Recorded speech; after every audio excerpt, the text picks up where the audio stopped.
Hello everyone and welcome back to Aygo Guide. What we're going to cover today is the 5 reasons the Toyota Aygo is so hard to drive. By far the biggest challenge driving the Aygo that's shared by new Aygo drivers is the high biting point on the clutch. When I took my Aygo for a test drive, I didn't really give it much thought, but it was only when I started to be in more situations that required nuanced clutch control did I realise just how high the biting point actually is. When waiting in traffic, I'd find myself rolling the car backwards and forwards quite often until I found the ideal biting point. A month on, this is still something I do.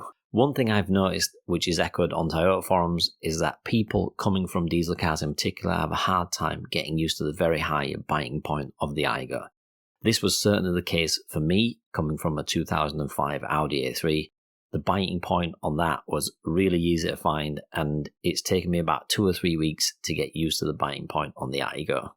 The A3 I owned had a very precise and clear biting point with a large margin for error, but the Aygo clutch is far less forgiving. On the bright side, if you can control an Aygo clutch, you can control anything. Another challenge driving the Aygo is its lack of power, which can present a few problems that you might not have thought of before owning a car with a little 1-litre engine. You'll notice rather quickly that the Aygo is nippy around town, but it doesn't really have any sustained power in any of its gears. And this presents a problem if you're coming from a car where you felt confident overtaking others in the past. If you try and overtake anyone on a narrow country road in the Aygo, you'd better be 100% sure that you have some decent runway and that the driver you're overtaking is going slow enough to actually pass. The Aygo is lethargic by nature and isn't really built for quick overtakes, so you'll be putting yourself in danger if you do.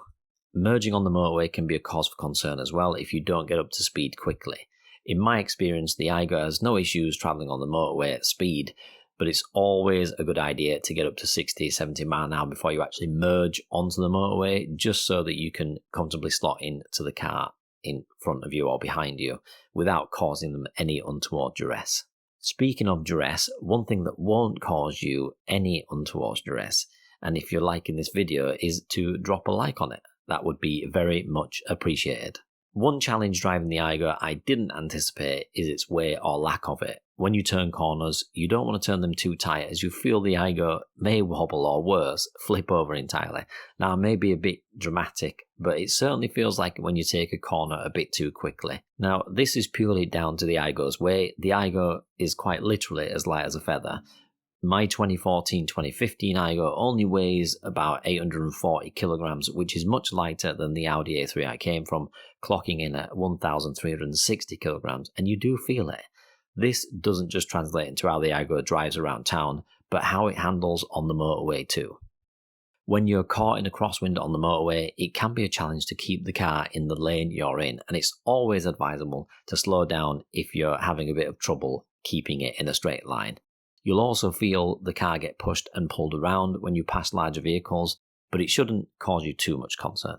The Toyota Aygo's compactness is somewhat of a double-edged sword, as it's easy to maneuver in tight spaces, but it can also make it difficult to see where you're going. Generally speaking, when you're looking out of windows to join a junction or park up, you can see no problem. However, there have been numerous occasions when that hasn't been the case. When pulling out or parking, there have been times I've needed to ask my wife to move because she's blocking my view, and she's petite, so I can only imagine what challenges larger frame people might have. And there have been times when she simply just can't get out of the way, so I've had to look out the rear passenger window in order to actually see. While living with the car, one thing I found frustrating is that when it's cold, the bottom corner of the windows close to the wing mirrors can steam up and make it really hard to see the wing mirrors, which can be dangerous for changing lanes, but a quick blast with a heater normally gets rid of it. The A-pillar can also make it difficult to see around corners when driving on narrow country lanes too. Another area that makes the Aygo harder to drive than it should be is related to driver convenience. I can't tell you how many times I've been driving, I've had to fumble around to get a drink or a snack on long drives. It's infuriating, especially when you come from either a large car or a car that has better driver convenience features.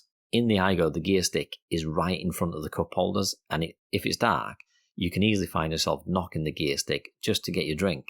Now, this can be an issue in daylight too, but more generally, it just isn't easy to reach your drinks and put them back safely.